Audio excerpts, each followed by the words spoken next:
Welcome to the history section. When we think of Scotland today, we see a country with very defined borders.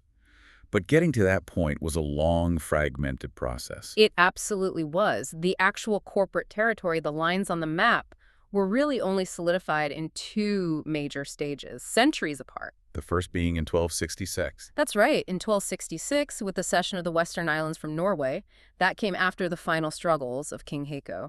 But even that wasn't the end of it. No, it took another 200 years to acquire the Orkney and Shetland Islands in 1468. So the final shape is, relatively speaking, a late development. Very late. And that's a crucial perspective to have. Even after those external boundaries were set, the idea of a unified nation inside them was, well, far from a given. It wasn't an organic whole. Not at all. Internal fragmentation was the defining feature for centuries. You see it very clearly in the historical record, particularly in the Southwest. You're talking about Galloway. I am. The people known as the Men of Galloway, in what's now Wigton and Kirkcudbright, were seen as a separate, often hostile group well into the 14th century. They were actively resisting integration. And that resistance wasn't just in the South. The Highlands and Islands took even longer to assimilate. Much longer. Their full engagement with the central political life of the kingdom came much, much later. It just highlights how protracted and, frankly, violent this whole process of consolidation was. So today we're tracing the origins of that consolidation, focusing on the critical period that leads up to the reign of David I. Exactly. His reign, from 1124 to 1153, is where you see the eastern lowlands really become the undeniable heart of the country. And that shift in gravity had enormous consequences. It determined everything that followed. It ensured that the Teutonic peoples, the Angles and Saxons, would become the predominating cultural and political force. Which, in turn, locked Scotland into the same developmental path as the other nascent countries of Western Christendom. Precisely. It allowed the nation to complete its consolidation under the organizing structures of, feudalism and the Roman Church, and to do it within about a century of David's reign. But to understand how the lowlands gain that pivotal role, we have to go back further. We have to look at the essential question of the preceding centuries. Which was a very straightforward and very brutal question. Who would come out on top? Yes. Which of the four competing peoples, the Scot, the Briton, the Pict, and the Angle, would ultimately gain leadership north of the River Tweed and create the foundation for a single state? We know, of course, that it was the Scot who achieved predominance. It was. And it seems to have happened at just the right time under Malcolm I, who ruled from 942 to 954. His success is what allowed his successors to take on this new civilization coming up from the south, and crucially, to stamp it with a distinct national character. So that's the end point of this early struggle. But to really understand it, we have to start where the traceable sequence of cause and effect begins. And that beginning, the first major external force to shape the future of North Britain, was the Roman invasion. So the history of Scotland as a distinct geopolitical story really begins in AD 80. It does, with the entry of the Roman general Gnaeus Julius Agricola, and it's so important to stress that the inhabitants he encountered were not, simple barbarians. Right. What does the archaeological evidence tell us? It shows they had knowledge of various practical arts, and the historical accounts suggest quite complex civil and religious institutions. They were organized societies. And Agricola's motivation for pushing north, was it conquest for conquest's sake? No, it was purely strategic and defensive. The Romans understood that to secure their colony in South Britain, they couldn't have unsubdued hostile tribes on their flank. The island had to be controlled in its entirety. So he launched a series of campaigns. 6 successive campaigns. He was very systematic. In AD 80, the advance began, most likely moving up the east coast. He laid waste to the country until he reached a tidal water the records call the Tanis. And do we know where that is? Well, that's still debated. It could be the Northumberland Tyne, the Tweed, or even the Tyne in Haddingtonshire. What matters is that he established a forward position deeper than any Roman force had before. And the next year, AD 81, he wasn't expanding further. No, he was consolidating. He built a chain of forts to secure the ground he'd taken, creating a preliminary frontier between the Firths of Forth and Clyde.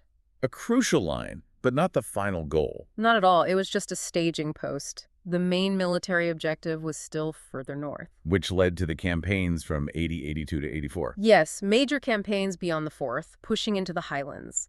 This all culminated in a decisive battle against the collective Caledonian forces at a place called Mons Gropius. A famous battle, Yeah. but one whose location is lost to us. Completely lost, unfortunately. But the victory itself was significant enough that Tacitus, Agricola's son-in-law, recorded it in detail. Following that victory, Agricola made a pretty significant symbolic move. He did. He ordered his fleet to circumnavigate the island. It was meant as a demonstration of total Roman dominance, control of the seas. But it didn't quite work out that way. No, the order was only partially obeyed.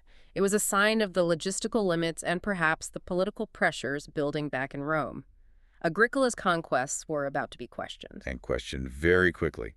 Just 40 years later, in AD 120, Emperor Hadrian arrives. And Hadrian has a completely different policy.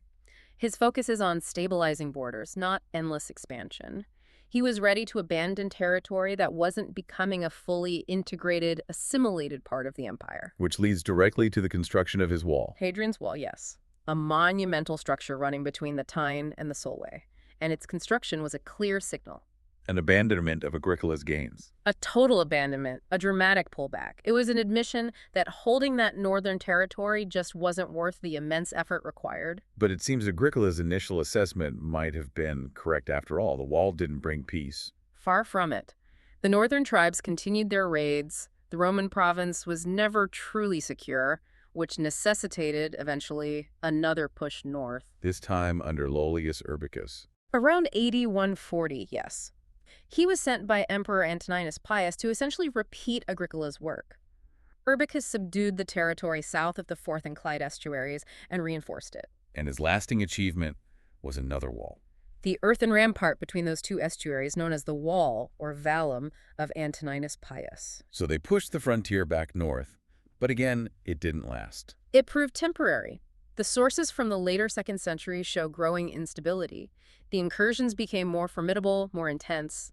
Rome could conquer the land, but it simply couldn't assimilate the people. It was a state of permanent, unsustainable military policing. Which brings us to the Emperor Severus at the end of the 2nd century. By the time Severus comes to the throne in AD 197, the situation is a full-blown crisis. The history points to two main antagonists, the Maetae, who lived near one of the walls, and the powerful Caledonians, who were their neighbors. And the Roman response this time was on a whole new scale. Unprecedented. For a third time, North Britain faced the full weight of the empire, led by the emperor himself. In AD 208, Severus, old and so ill with gout he had to be carried in a litter, personally led a massive punitive expedition. But the tribes didn't meet him in open battle. No, they were far too clever for that. They used brutal guerrilla tactics, cutting off Roman soldiers and supplies. The Roman losses were reported to be a staggering 50,000 men. 50,000. Even if that's an exaggeration, it speaks to the ferocity of the resistance. It does. It underscores just how difficult and deadly campaigning in that environment was. We can't trace Severus's exact route, but he's said to have reached the extremity of the island. Did he achieve anything tangible? He did manage to negotiate a temporary peace, forcing the Caledonians to concede a large portion of territory, and he's credited with strengthening the border defenses. Whether that was a new wall or just reinforcing Hadrian's wall is debated. It is, but his purpose was clear. Project massive, terrifying force and back it up with physical infrastructure. And then he died at York in AD 211. Yes, and almost immediately, the Caledonians, and might add, renewed hostilities. And for the next century and a half, North Britain largely vanishes from the detailed Roman historical accounts. It only reappears when the crisis reaches a new peak. Exactly. By the mid-4th century, the tribes are now generally called the Picts. And they're not just raiding, they're ravaging the territory south of the Tyne and Solway at will. And crucially, they're no longer acting alone. That's the new dimension of the threat. They are being aided by Scots arriving from the west coast of Ireland and by Saxons arriving from the east. It's a coordinated, multi-front assault that threatens the very existence of the Roman province. The walls are failing. They're porous, and the sea has become a highway for invasion. So in AD 368, General Theodosius, the father of the future emperor, is sent to restore order. And he has some success. He does. He campaigns effectively against the Picts and recovers some territory, part of which he names Valentia in the emperor's honor, though we're not sure where it was. But this is all happening as Rome itself is beginning to collapse. which meant any defense of Britain was always going to be a temporary measure. Stilicho, the minister of Emperor Honorius, sent forces twice more in 396 and 406. But the final blow was the fall of Rome itself to Alaric in AD 410. And with that, the legions were gone for good. Foreign assistance ceased entirely. The inhabitants of Britain were left to their own devices. So if we look back at those 3 centuries of Roman presence, what was the lasting impact on North Britain? It's starkly different from the South. In what becomes England, Roman culture, speech, dress, laws, roads was deeply entrenched. But not in the north. Not really. North of the Tyne-Solway line, it was almost always just a military occupation, an intermittent and precarious one. The extent of any real Roman influence is often overstated. The lack of physical legacy is quite striking. It really is. Yeah. Only one Roman station name is preserved with any certainty, Blado Bulgum, which we identify with Burns and Annandale. More significantly, you can't trace the origin of a single modern Scottish town back to the Roman occupation. Which is so different from the south of Britain. Completely different. There are virtually no place names of indubitably Roman origin. Even terms like Chesters, which sound Roman, are likely local formations, not derived from the Latin castra. So we have evidence of military presence inscribed stones, forts at places like Ardagh and Camelon, but not cultural assimilation. That's the perfect way to put it. It confirms military presence, but not a deep, lasting cultural footprint. But despite that lack of a physical legacy, the political and religious influences were profound. Absolutely. The sheer presence of this vast, sophisticated civilization was an unforgettable experience. It fundamentally altered the worldview of the northern tribes. And there was a more direct political legacy. A crucial one, forced unification. The constant existential threat of the Roman legions compelled the tribes to change. They had to transform from a loose collection of squabbling groups into a few well-compacted bodies focused on a shared military goal. That internal reorganization was essential groundwork for what came later. It was the necessary first step towards the future unification of Scotland. And then, of course, there is the religious legacy. Right at the end of the Roman dominion, around AD 397, Ninian's mission, his theology, it all owed its existence to the proximity of Rome. And we see that in his famous church, the Candida Casa. The White House, exactly. The fact that it was built of stone, a Roman technique, is a clear link to Roman civilization. He successfully preached to the southern Picts, converting them and installing a form of Christianity that predates the later Irish missions. So even though the traces of his work largely vanished in the chaos that followed, he represents the introduction of organized Christian thought into North Britain. A civilizing force that future leaders would build upon. So fast forward about 150 years after the legions leave, we enter this core struggle for supremacy. We do. By the latter half of the 6th century, the land north of the Tweed is divided among 4 distinct peoples: the long-settled Picts and Britons, and the newer arrivals, the Scots and the Angles. And the Scottish nation, as we know it, is forged from the clash of these 4 groups. The competition, eventual fusion of them, yes. Okay, let's break them down. First, the Picts. They were the largest landholders. By far. They occupied everything north of the firths of Forth and Clyde, with the exception of modern Argyllshire. They were divided into northern and southern Picts and ruled by a single king who might have even held authority over Orkney. And ethnically, who were they? They are believed to be Goidelic Celts, so linguistically related to the Celts of Ireland, which is a key fact for what happens later. Right. Next, the Britons. These were Brythonic Celts, so related to the Welsh. They were the remnant population pushed westwards by the Anglian invaders. They established the Kingdom of Strathclyde along the west coast. And their chief seat was Elclude. Dumbarton Rock, yes, the fortress of the Britons. Their territory stretched from the Clyde Valley south into Cumberland. And they were at a disadvantage in this struggle. A significant one. They'd been partly Romanized and partly Christianized, which seems to have cost them some of the, hardiness of the unconquered peoples around them. They struggled against the untamed vigor of the Picts, Scots, and Angles. And we have the Scots. Also Goidelic Celts, but these were recent arrivals from Ireland. They established their kingdom, Dalriada, around AD 500, and crucially, they arrived already Christian, thanks to St. Patrick's work in Ireland. Their territory was in the west. Modern Argyll, Islay, and Jura. But initially, they were quite weak. They were divided into 4 tribes and were under constant pressure from the more powerful Picts. And finally, the 4th group, the Angles. The Teutonic newcomers. They founded the Kingdom of Bernicia in AD 547 with its seat at Bamborough, stretching from the Tees up to the Firth of Forth. Bernicia later combines with the Dira to form Northumbria. A very powerful kingdom and the single greatest threat to an independent North British state. If Northumbria had ever been truly, consistently united, it likely would have dominated the entire island. But internal rivalries held it back. Constantly. That disunion is probably what saved the northern kingdoms.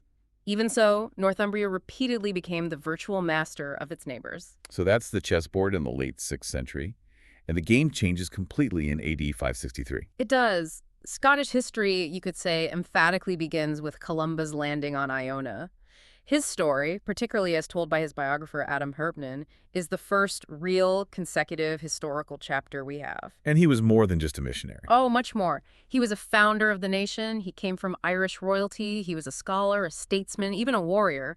He was an experienced political operator who understood how to wield spiritual power for political ends. And he undertook this mission on his own initiative. Entirely. No reference to the Church of Rome. He established his community on Iona, a simple church, huts of wattle and clay, and it became the strategic base for his entire operation. And the structure of that community was key to its success. It was. It was intentionally derived from the Irish tribal system, which made it perfectly suited for the Picts, who had kindred institutions. It was a form of Christianity they could immediately understand and integrate. So 2 years after arriving, he goes on his mission to the Picts. He does. And the accounts paint him as this figure of immense authority, half-Christian missionary, half-Druid-like magician. He was ready to meet his opponents on their own terms. And the key moment is his meeting with King Brude. At his palace near the River Ness. The story goes that Brude's gate flew open when Columba made the sign of the cross. This event and other contests established the superiority of the new faith in Brude's eyes. And because of the Pictish tribal system, when the king converted? The people converted, and this is a governing fact in Scottish history. It created an immediate and stable peace with the Dalriadic Scots, who now shared a common faith. It gave them a shared identity against the Angles. Columba then uses this new influence to directly aid the Scots. He does. Just a few years earlier, King Brude had almost destroyed their kingdom. Columba, who was related to the Dalriadic royal family, used his spiritual and political authority to restore their fortunes. And he does this by choosing their next king. By his direct counsel, yes. He anoints Aidan as king, bypassing the rightful heir. It was a strategic political move. He then secured Aidan's independence from both Ireland and, crucially, from the Picts. So Aidan, with his kingdom now secure, goes on the offensive. He proves to be a very powerful ruler. He supports the Britons of Strathclyde and pushes the Angles out of the strategic land of Manann. But this rise in power leads to a direct confrontation with Northumbria. The Battle of Degsistan in 603. A catastrophic defeat. Aidan faces the powerful Anglian king Aechelfrith and is utterly crushed. The accounts say that for over a century after, no Scottish king dared to fight the Angles. So a military disaster, but Columba's political work had already laid a foundation that would endure. Exactly. Aidan left behind a compact, recognized kingdom. The foundation was there, even if it would take a long time to build upon it. While all this is happening with the Picts and Scots, what's the state of Christianity in Strathclyde? Well, the key figure there is St Mungo, or Cantigern. He's credited with founding a church in Glasgow, but the evidence suggests that for centuries after, the Christianity of the Britons was pretty nominal. It lacked the organizational power of the Columban or Roman systems. So by the early 7th century, the pagan power in the north is really just Bernicia. Yes, but that changes rapidly with the rise of Northumbria under Edwin of Deira. He achieves a new level of dominance, and his outpost, Edwinesburg, Edinburgh, shows how far north his power extends. And he converts to Christianity. In AD 627, yes. But he converts through Paulinus, the Bishop of York. He aligns Northumbria with the Latin Church, with Rome. But this triumph of Roman influence is short-lived. Very. Just 6 years later, Edwin is defeated and killed by Penda, the heathen king of Mercia. Northumbria is plunged into anarchy, and the Christianization is temporarily reversed. When Christianity does return to Northumbria, it's from an unexpected direction. From Iona, Oswald, son of Aethelfrith, had been exiled among the Picts and Scots and converted to their form of the faith. He returns, reunites Northumbria, and asserts his ascendancy over his neighbors. And he wants a preacher from Iona to convert his kingdom. He does, and this leads to the mission of Aidan, who establishes his see at Lindisfarne and successfully converts all of Northumbria. For a time, it looked like the Celtic Church of Iona would dominate all of Britain. The monastery at Melrose becomes a key center. A huge center of religious and political influence. The work is later furthered by St. Cuthbert, the Apostle of Lothian. But, like the reigns before it, Oswald's ends violently. He's killed by Penda in 642. And at the same time, the kingdom of Dalriada collapses. It suffers a parallel decline. Their king is killed fighting the Angles, the kingdom fractures back into its old tribal divisions, and it falls under the dominion of the Britons and Picts. They're out of the game for a century. So the focus returns to Northumbria, into a defining religious moment. The triumph of Rome. Oswald's brother, Oswiu, finally defeats Penda in 655 and becomes the virtual master of the north. And he presides over the culmination of this rivalry between the Celtic and Roman systems. And these were not just minor theological differences. Not at all. They were fundamentally different philosophies. The Celtic system was tribal, decentralized. The Roman system was municipal, hierarchical, highly organized, and backed by the immense prestige of a surviving empire. The debate centered on the calculation of Easter. A seemingly small point, but it represented a foundational choice, aligned with the local tribal past or with the organized, advancing civilization of continental Europe. And this is decided at the Synod of Whitby in 664. Yes. Wilfrid of York champions the Roman side, arguing for the universal church and the authority of Peter. The weight of organization and tradition proved too much for the Celtic representatives. Oswiu, the king, decrees in favor of Rome. And the consequences are immediate. The Columban clergy, led by Bishop Colman, refused to abandon their traditions and leave Northumbria for good. And this decision changes everything for North Britain. It does. The church rapidly becomes a potent force for national unity. By the mid-8th century, all of North Britain, probably except for Strathclyde, has followed the Northumbrian lead and adopted the Roman system. So it's a geopolitical alignment, not just a religious one. Exactly. They reject Iona for Rome, and in doing so, they integrate with the advanced civilization of Europe. They move from the world of Adamnan to the world of Bede. It raises the political and intellectual plane of the entire region. But just at this moment of triumph, Northumbrian power peaks and breaks. In AD 685, yes, King Egfrith leads an army beyond the Forth to deliver a final blow to the Picts. And this leads to the Battle of Nectan's Mere. At Dunnichen in Forfarshire, the Pictish king Brude achieves a shattering victory, killing Egfrith and most of his army. It's a catastrophic and permanent defeat for Northumbria. It checks their dominance in the north for good. It does. From 685 on, Northumbria is no longer the paramount power. The Picts recover their territory, Dalriada and Strathclyde regain their independence, and the struggle for supremacy shifts entirely to the relationship between the Picts and the Scots. But the cultural influence of Rome, through Northumbria, continues. It does. Around 710, King Nectan of the Picts consults the abbot of Jarrow and adopts the Roman rule on Easter and tonsure for his kingdom. And eventually, even Iona gives in. In 714, Iona itself finally abandons the rule of its founder, followed quickly by Dalriada. The break with the original Celtic faith is now definitive across the entire region. This period culminates with the rise of a very powerful Pictish king, Angus MacFergus, who begins his reign in 731. He appears to have been a ruler of unprecedented strength, demonstrating a high degree of centralized authority. and he uses that strength to subdue his neighbors. He does. He crushes the fractured kingdom of Dalriada, leaving the Scots without a successor for a century. He campaigns in the south against the weakened Northumbrians. And in 756, he allies with Northumbria to attack Strathclyde. A very shrewd move.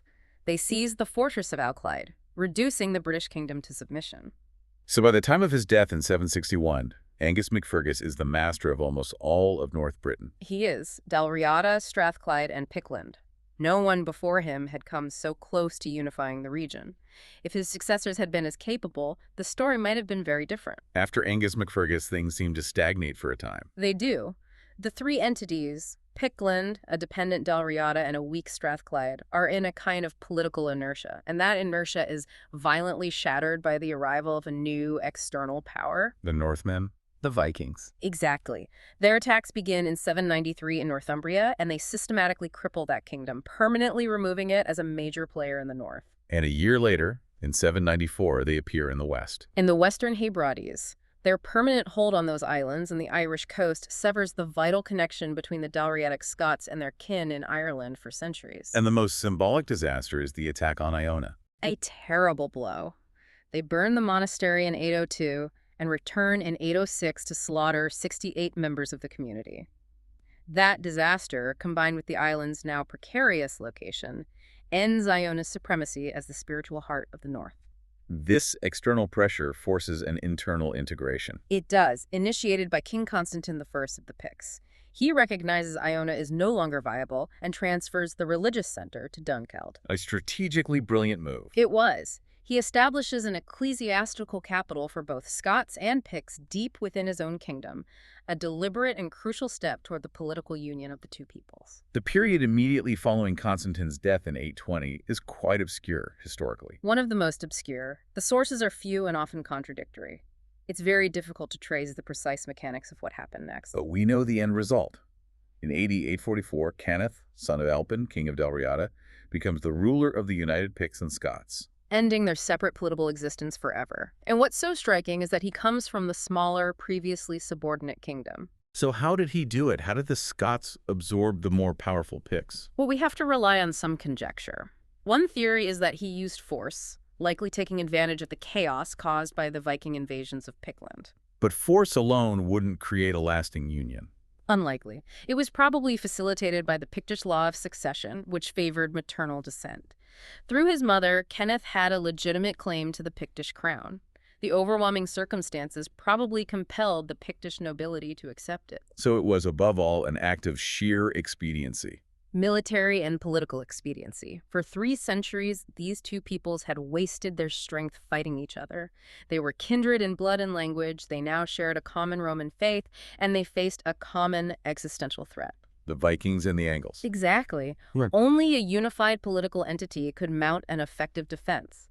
The fact that Kenneth MacAlpin's new, consolidated kingdom lasted is the best proof of its necessity. And the result was the formation of a united kingdom that would eventually annex Strathclyde and what was left of Bernicia, shaping the definitive outlines of modern Scotland.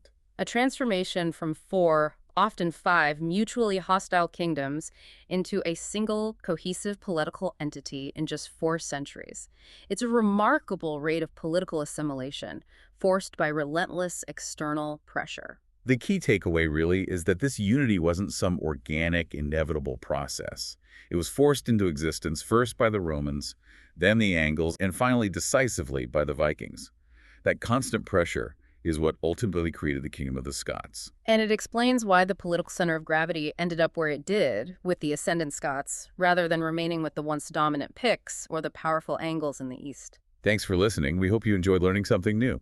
That's all for now, but in case you didn't notice, there are a lot more episodes on this subject available on this channel. If you're enjoying these historical podcasts, please like and subscribe and share with other history buffs. While this is an AI recording, the research that has gone into this production is comprehensive and focuses on very specific moments in history, designed to bring as much detail to the listener as possible. Thanks again for listening in.